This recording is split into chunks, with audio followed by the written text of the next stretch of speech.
हाँ जी, good morning. ਜਿਹੜਾ ਹੈਗਾ ਅੱਜ ਦਾ ਜਿਹੜਾ ਹੈਗਾ ਤੁਹਾਡੇ ਕੋਲ ਲੈਕਚਰ ਆਪਾਂ ਦੇ ਰਹੇ ਹਾਂ ਯੂਨੀਫਾਰਮ ਕੰਟੀਨਿਊਟੀ ਤੇ ਆਪਣਾ 5th ਲੈਕਚਰ ਹੈਗਾ ਤੁਹਾਡੇ ਕੋਲ।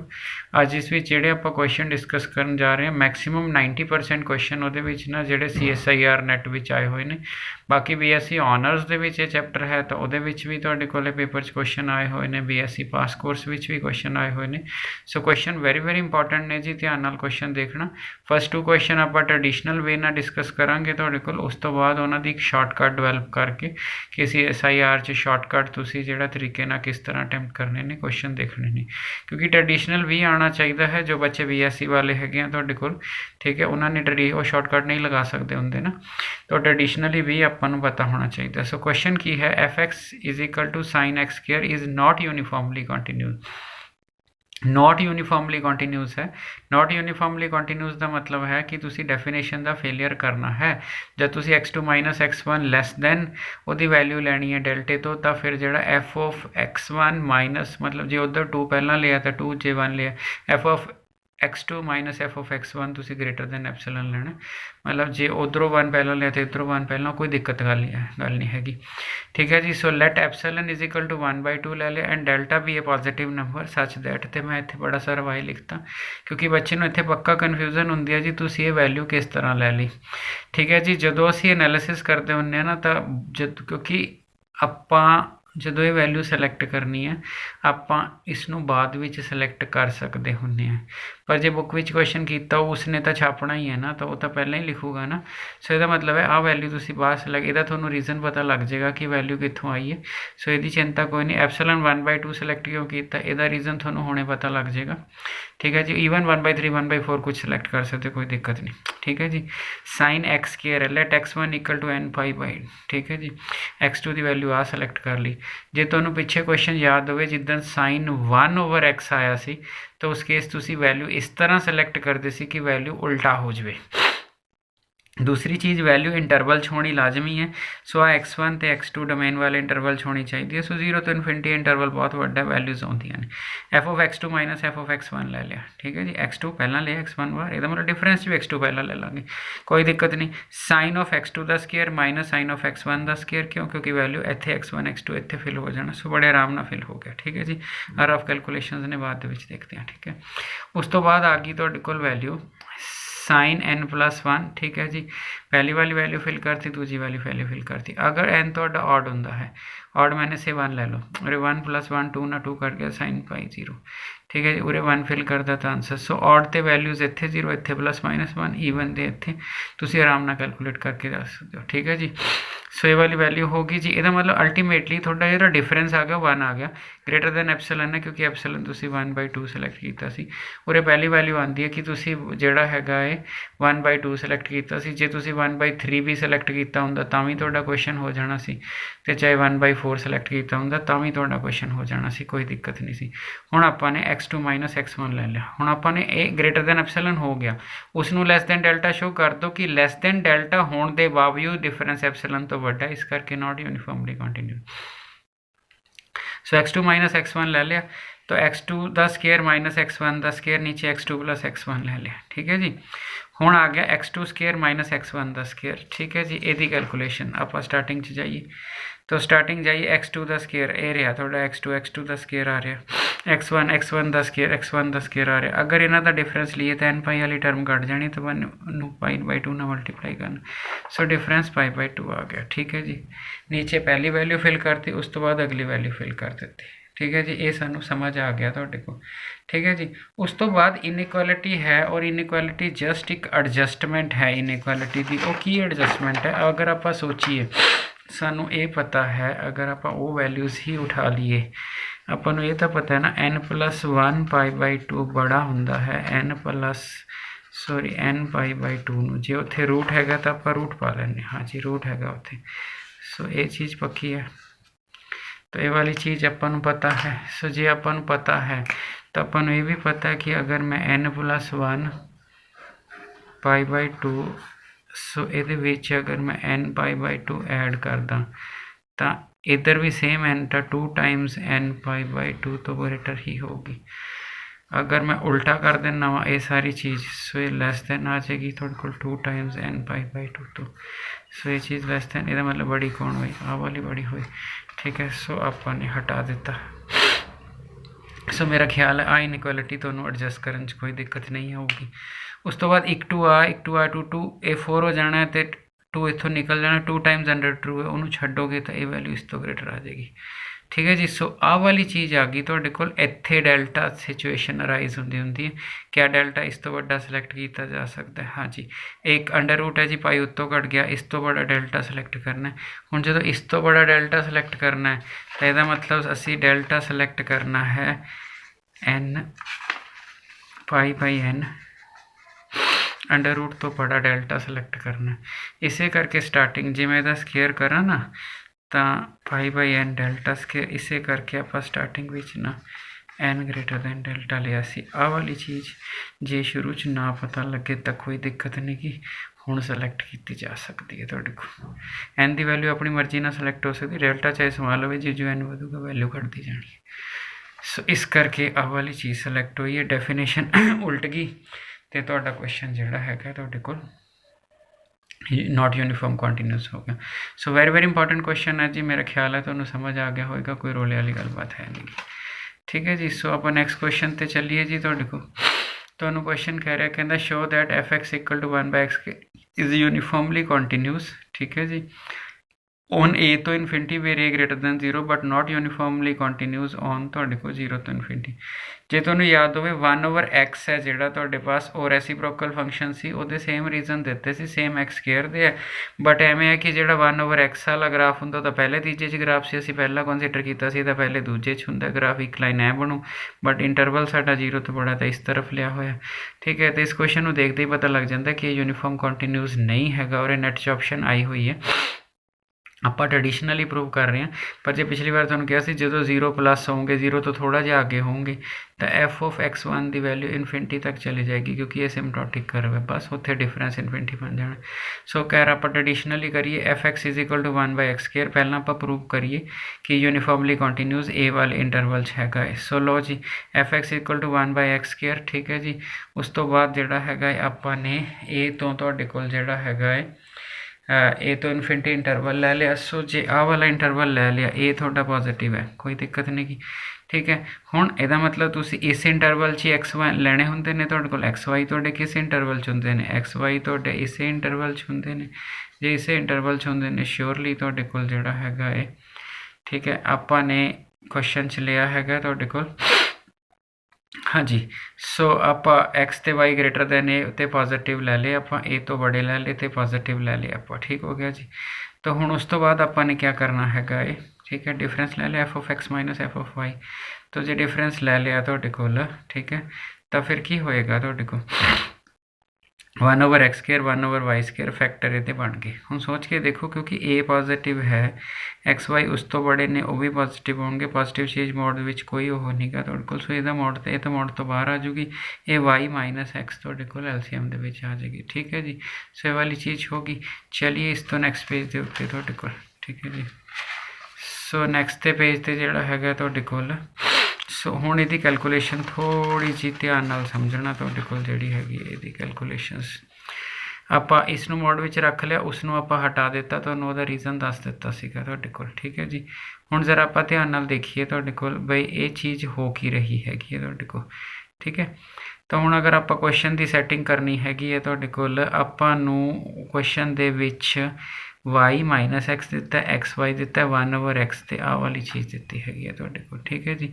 मगर इहदा मैं एलसीएम लवां तो मैनूं y + x ही मिलना हैगा तुहाडे कोल, ठीक है जी।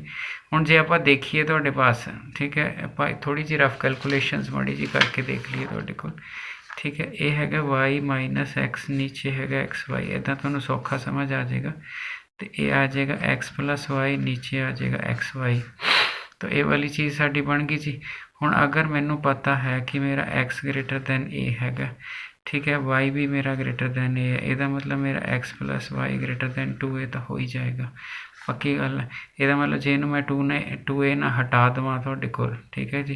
ध्यान नाल देखियो जी, मैनू उल्टा जिहड़ा हैगा क्वेश्चन तुसीं ऐसे करो, इनू प्लस हटाने की बजाय तुहाडे कोल सीधा ही हटाइए, ज़्यादा बैटर ऑप्शन आएगी। इस तरह देखो तुसी, अगर मैं 1/x लवां ये लैस दैन 1/a आ जाएगा, 1/y लवां ये लैस दैन आ जाएगा। सो इस ऑप्शन नू अगर आप 1/x + 1/y लईए, सो जिहड़ी हैगी आ हुण सानू बहुत सौखी हटानी हो जाएगी। किवें हटेगी? तुहाडे कोल जिहड़ा हैगा है 1/x + 1/y less than 2/a। सो ये वाली चीज़ बड़े आराम नाल बन जाएगी तुहाडे कोल। सो इहदा मतलब आ वाली टर्म तो आप आराम नाल हटा पावांगे। ठीक है जी, 2/a। हुण रह गई नीचे एक्स वाई वाली टर्म, x इंटू वाई वाली टर्म भी 1/1 आ जाएगी, वो मैं इत्थे लिखी हुई है तुहाडे कोल, एक्स वाई ए स्केयर तो वड्डा है। ठीक है जी। सो अल्टीमेटली क्या हो गया तुहाडे कोल? अल्टीमेटली जिहड़ा हैगा है तुहाडे कोल 2/a ਤਾਂ ਆਪਾਂ ਨੂੰ ਦੂਸਰੀ ਵਿੱਚੋਂ ਮਿਲ ਗਿਆ। ਆ ਵਾਲੀ ਜਿਹੜੀ ਆਪਾਂ ਹਟਾਈਏ, ਇਹ ਵਾਲੀ ਜਿਹੜੀ ਹਟਾਈਏ ਇੱਥੋਂ ਆਪਾਂ ਨੂੰ 2a ਮਿਲ ਗਿਆ। ਆ ਜਿਹੜੀ xy ਹਟਾਈਏ ਇੱਥੋਂ ਆਪਾਂ ਨੂੰ a² ਮਿਲ ਗਿਆ, a ਕਿਊਬ ਹੋ ਗਿਆ। ਹੁਣ ਡੈਲਟਾ ਦੀ ਜਿਹੜੀ ਹੈਗੀ ਹੈ ਤੁਹਾਡੇ ਕੋਲ ਇਹ ਵਾਲੀ ਵੈਲਿਊ xy ਤੋਂ ਜਿਹੜਾ ਹੈਗਾ ਤੁਹਾਡੇ ਕੋਲ ਡੈਲਟਾ ਵੱਡਾ ਹੈਗਾ ਤੁਹਾਡੇ ਕੋਲ, ਤਾਂ ਇੱਥੇ ਡੈਲਟਾ ਆ ਗਿਆ। ਹੁਣ ਡੈਲਟਾ ਕੀ ਸਿਲੈਕਟ ਕਰੀਏ ਕਿ ਆਹ ਕਰਿਆ ਜਾਵੇ? ठीक है जी। सो डेल्टे की वैल्यू ਨੂੰ सिलेक्ट करना कि एप्सिलॉन बना दें, डेल्टे की वैल्यू आ सिलेक्ट कर लो, आ वैल्यू इत्थे फिल करके देखो ना। सो आ जो वैल्यू इत्थे फिल करोगे एप्सिलॉन a³/3 ਜਿਹੜਾ ਹੈਗਾ 2 आ जाएगा ਤੁਹਾਡੇ ਕੋਲ। ਤਾਂ ਜਦੋਂ डेफिनेशन ਤੁਹਾਡੀ ਜਿਹੜੀ ਹੈਗੀ ਹੈ ट्रू होगी ਤਾਂ ਤੁਹਾਡਾ क्वेश्चन ਜਿਹੜਾ ਹੈਗਾ बन गया ਤੁਹਾਡੇ ਕੋਲ। ठीक है जी। सो ये थोड़ा ਜਿਹਾ ख्याल रखना ਆਪਾਂ ने ਤੁਹਾਡੇ ਕੋਲ। ठीक है, ਹੁਣ ਆਪਾਂ ਚੱਲੀਏ ਤੁਹਾਡੇ ਕੋਲ ਅੱਗੇ। ठीक है, सैकेंड पार्ट दो तरीके नाल हो सकता है तुहाडे कोल। पहला तरीका की हैगा तुहाडे कोल f(x) = 1/x²। ठीक है जी। तो अगर आप ग्राफ देखिए, इहदा ग्राफ इस तरह बनता। ठीक है, दूजा पार्ट इस तरफ होंगे, पर मैं लेना 0 ਤੋਂ इन्फिनिटी है ना। सो 0 ਤੋਂ इन्फिनिटी है, तो जे मैं x1 की वैल्यू डेल्टा चूज करा, डेल्टा वेरी स्मॉल था, सिम्पटोटिक है। इस केस में जिहड़ा हैगा f(x1) आएगा वो इन्फिनिटी आ जाएगा। ठीक है जी। सो जे मैं दूसरी वैल्यू उरे सिलेक्ट करा, सपोज 1/4 सिलेक्ट कर ला, तो उन्हें उल्टा होके तो 16 ही देना, तो डिफरेंस इन्फिनिटी आ जाएगा। तो तुसी लैस दैन हो बट आंसर इन्फिनिटी आ रहा है। सो ये पॉसिबिलिटी जिहड़ी हैगी है ये तुहाडे ग्राफ नूं असिम्पटोटिक ग्राफ है, तो यूनीफॉर्म कॉन्टीन्यूस नहीं रहने दे रही। ठीक है जी। सो आगे चलिए जी तुहाडे को दूसरी ऑप्शन। ठीक है, ट्रेडिशनल प्रूफ इस चीज़ का। ट्रेडिशनल प्रूफ एप्सिलॉन की वैल्यू सिलेक्ट कर ली। ठीक है जी। उस तो बाद जिहड़ा हैगा तुहाडे कोल n > 1/2 डेल्टा ले लिया, या डेल्टा > 1/2 n ले लिया, आराम नाल सिलेक्ट कर सकते हैं। x1 की वैल्यू ले ली, x2 की वैल्यू ले ली, दोनों वैल्यूज़ इंटरवल चलाई कर दी, यस कर दी, वैल्यू पा ली, डिफरेंस ले लिया, आंसर आ गया 1 > एप्सिलॉन है, क्योंकि एप्सिलॉन तुसीं 1/2 सिलेक्ट किया होया।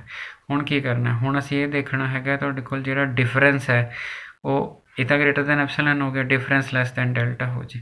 सो डिफरेंस ले लिया आपां। सो जो डिफरेंस ले लिया, मेरा ख्याल है तुहाडे कोल कि जिहड़ा हैगा हुण असीं डिफरेंस ले लिया, डिफरेंस आ वाली चीज़ आ गई तुहाडे कोल। इस डिफरेंस नूं रैशनलाइज कर लैंदे आ। जो ये डिफरेंस रैशनलाइज हो जाएगा तो वैल्यू थोड़ी जी सौखी बन जाएगी तुहाडे कोल। देखो जी किवें। ठीक है जी। सो आपां डिफरेंस लिया, ठीक है, रैशनलाइज किया। जो रैशनलाइज किया देखो, तो मैं सीधा ही रैशनलाइज करके लिख देता, कोई कन्फ्यूजन नहीं क्रिएट होनी चाहिए। अगर इन रैशनलाइज किया तो इतों रूट हट जाना, तो n चो n कैंसल हो जाना, 1 रह जाना, नीचे पॉजिटिव टर्म आ जाएगी। सो नीचे वो वाली पॉजिटिव टर्म आ गई। ठीक है जी। हुण तुहानूं ये पता पिछले क्वेश्चन में n+1 n तो बड़ा हैगा। ठीक है, n+1 j 2, यदा मतलब आ वाली 2n तो रिप्लेस हो जाएगी। सो आ वाली टर्म रिप्लेस कर देनी इस टर्म नाल। ठीक है जी। उस तो बाद जो बच गया तुहाडे कोल, ठीक है जी, आ वाली जिहड़ी बची हुई टर्म हैगी है दो प्रोडक्ट वाली, आ वाली ये इस तो छोटी है। किवें पता लगे? अरे बड़ी चीज़ नीचे है, मैग्नीट्यूड घटा रही है, ये छोटी चीज़ नीचे है तुहाडे कोल, तो मैग्नीट्यूड वड्डा हो जाएगा। सो ये less than n × n 2n। हुण इत्थों लैस दैन डेल्टा सी, जे स्टार्टिंग वाली सिलेक्शन ना पता लगे तुहाडे कोल ना, तो फिर इस सिलेक्शन नूं आपां ने एडजस्ट कर लेना हैगा तुहाडे कोल। ठीक है जी। एक माड़ी जी बैकग्राउंड चेंज कर लिए कि दिखाई नहीं दे रहा तुहाडे कोल, हुण तुहानूं क्लीयरली दिखाई देगा। सो इत्थों आप रैशनलाइज किया सी, इस तो बड़ा ए +1 कर दिता तुहाडे कोल जिहड़ा हैगा। सो n√n कर दिता ऐड तुहाडे कोल, फिर उल्टा कर लिया, ए इस तो छोटी आ गई। ठीक है जी। उस तो बाद आ प्रोडक्ट हैगी है, प्रोडक्ट आ वाला पोर्शन हटाना सी, ए तो छोटी आ गई। रीजन नीचे दो चीज़ों का प्रोडक्ट है, वड्डा मैग्नीट्यूड है आंसर छोटा रहेगा, नीचे छोटा मैग्नीट्यूड है आंसर बड़ा रहेगा। सो एडजस्ट किया आ वैल्यू डेल्टा सिलेक्ट हुई है, ਇਹਦਾ मतलब स्टार्टिंग जी डेल्टा सिलेक्ट करने वाली कन्फ्यूजन है वो इतों हट जाती है, डेफिनेशन फेल। सो चाहे तुम एसिम्पटोटिक डेफिनेशन वाला आंसर दे दो चाहे वाला आंसर दे दो, ये थोड़ा हो जाएगा। ठीक है जी। सो ये ट्रेडिशनली हो गए जी। हुण एक रिजल्ट आपने याद रखना है, मैं रिजल्ट हाईलाइट किया हुआ वो रिजल्ट की है, पहला रिजल्ट आप डिस्कस किया, आप प्रूफ भी डिस्कस किया, वो की सी if function is continuous on A B, अगर फंक्शन ए बी ते कंटीन्यूज है और ए बी क्लोज्ड इंटरवल है then it is uniformly continuous on closed interval. ठीक है जी। दूजा जिहड़ा हैगा तुहाडे कोल वो भी तुहाडे कोल रिजल्ट हैगा वो किवें है, देखो if function is defined on A B is uniformly continuous, जे फंक्शन ध्यान नाल सुनो, जे फंक्शन ओपन ते कंटीन्यूस होवे, ए दी पॉजिटिव वाली लिमिट यानी कि ए तो आगे जाके और बी दी नेगेटिव वाली लिमिट बी तो पीछे जाके, ये दोनों एग्जिस्ट करन। ठीक है। एफ अगर यूनीफॉर्म कंटीन्यूस होएगा ए बी ओपन ते यूनीफॉर्म कंटीन्यूस करन लई तुसी खुद ए ते बी ओपन ते कंटीन्यूस होवो, एक तुहाडी लिमिट ए प्लस ते एग्जिस्ट करे माने अगे जाके एग्जिस्ट करे ते बी दी तुहाडी लिमिट पिछे जाके एग्जिस्ट करे। अगर ये प्रॉपर्टी भी तुसी ट्रू कर देंदे हो ਤਾਂ भी ਤੁਹਾਡਾ क्वेश्चन ਜਿਹੜਾ है वो क्वेश्चन ਤੁਹਾਡੇ पास यूनीफॉर्म कंटीन्यूस हो जाएगा। ठीक है जी। कुछ नहीं होया होया, ओपन इंटरवल है, आप ओपन इंटरवल लिया, ओपन तो थोड़ा जिहा आगे चले गए, थोड़ा जिहा आगे चले गए तो इंक्लूड है पॉइंट उसने क्लोज्ड हो जाना है। ठीक है जी। सो इस क्वेश्चन को आप बेस बना के ऑब्जेक्टिव क्वेश्चन करिए। ठीक है। सो CSR नेट में आया हुआ 0 तो 1 यूनीफॉर्म कंटीन्यूटी चेक करनी है, वो आ क्वेश्चन आया हुआ। ठीक है जी। हुण अगर मैं इस क्वेश्चन को देखा तुहाडे कोल, ठीक है जी। सो इस क्वेश्चन दे विच जिहड़ा हैगा है एक्स तां 0 ते 1 दे विच है, उपरला फंक्शन कंटीन्यूस है, निचला फंक्शन कंटीन्यूस है, दो कंटीन्यूस फंक्शनस की डिवीजन भी जिहड़ी हैगी है तुहाडे कोल वो कंटीन्यूस हुंदी है। डोमेन ऑफ कंटीन्यूटी की हैगी है तुहाडे कोल, एक्स 0 नहीं होना चाहिए, 0 तो वैसे ही नहीं हैगा तुहाडे कोल, इहदा मतलब फंक्शन 0 1 ते कंटीन्यूस है। जे 0 1 ते कंटीन्यूस है, हुण 0 की प्लस लिमिट देखनी राइट साइड वाली, 1 की पिछली देखनी है। सो 0 की प्लस लिख ली आपने तुहाडे कोल। ठीक है जी। हुण जदों आपां 0 की प्लस लिखी तुहाडे पास तो sine x over x answer की आ गया 1। ठीक है जी तुहाडे कोल। ठीक है अपन पता लिमिट, उस तो बाद आप लिमिट एक्स अप्रोचिस टू 1 दे तुहाडे कोल नैगेटिव लई। ठीक है। वो साइन 1 ओवर 1 आ गया। ठीक है। दोनों एग्जिस्ट कर गई तो दोनों फाइनाइटली एग्जिस्ट कर गई, ਇਹਦਾ मतलब की होया तुहाडा फंक्शन जिहड़ा सीगा साइन एक्स ओवर एक्स सीगा तुहाडे कोल। ठीक है। तुसी की कीता पहला इहदी कंटीन्यूटी चेक की, कंटीन्यूटी ऑब्जेक्टिव क्वेश्चन दा कंटीन्यूटी की है, दो फंक्शन डिवीजन हो रहे हैं, दोनों फंक्शन कंटीन्यूस ने, इस करके तुहाडे कोल फंक्शन कंटीन्यूस होएगा। ठीक है जी। उस तो बाद 0 ते राइट लिमिट चेक करनी है तो ये 1 हुंदा हैगा, उहदी लैफ्ट करनी है। जे दोनों फाइनाइटली एग्जिस्ट करदियां ने तो तुहानूं यूनीफॉर्म कंटीन्यूटी मिलेगी। ਇਹਦਾ मतलब आ वाला आंसर जिहड़ा तुहाडा होएगा देयरफॉर ये वाला तुहाडा यूनीफॉर्म कंटीन्यूस होएगा, यूनीफॉर्म कंटीन्यूस होएगा। ठीक है जी। सो ये वाली चीज़ होगी जी तुहाडे को, अगे चक लिया आप 1 ओवर एक्स। ठीक है जी। हुण ये देखिए तुहाडे कोल जिहड़ा फंक्शन 0 तो 1 विच कंटीन्यूस तो हैगा ही हैगा है तुहाडे कोल 0 तो 1 विच, क्योंकि 0 तो आ ही नहीं रही इत्थे, जे 0 आ नहीं रही हैगी तो फंक्शन तो कंटीन्यूस हैगा। बट जे दी लिमिट देखिए तुहाडे कोल ये नॉट डिफाइंड हो जानी, इन्फिनिटी आ जानी है तुहाडे कोल, ਇਹਦਾ मतलब ये यूनीफॉर्मली कंटीन्यूस नहीं हैगा। वैसे भी असिम्पटोटिक डेफिनेशन पढ़ी हुई है तुसी, ਉਹਦੇ ਨਾਲ भी ਆਪਾਂ ने कर लिया सीगा। ठीक है जी। सो जिहड़ा हैगा नॉट यूनीफॉर्मली। तीसरा क्वेश्चन आ गया cos x over x, x approaches to 0 ते नॉट डज नॉट एग्जिस्ट आ जूगी, जे डज नॉट एग्जिस्ट आ जूगी फिर ਇਹਦਾ मतलब यूनीफॉर्मली कंटीन्यूस नहीं हैगा। ठीक है जी। सो यूनीफॉर्म कंटीन्यूस दे 5 पार्ट हो गए, तो पूरा का पूरा टॉपिक खत्म हो गया। ठीक है जी। सो प्रैक्टिस करो, प्रैक्टिस नाल और अच्छे क्वेश्चन होने लग जाएंगे। ठीक है जी। Thank you.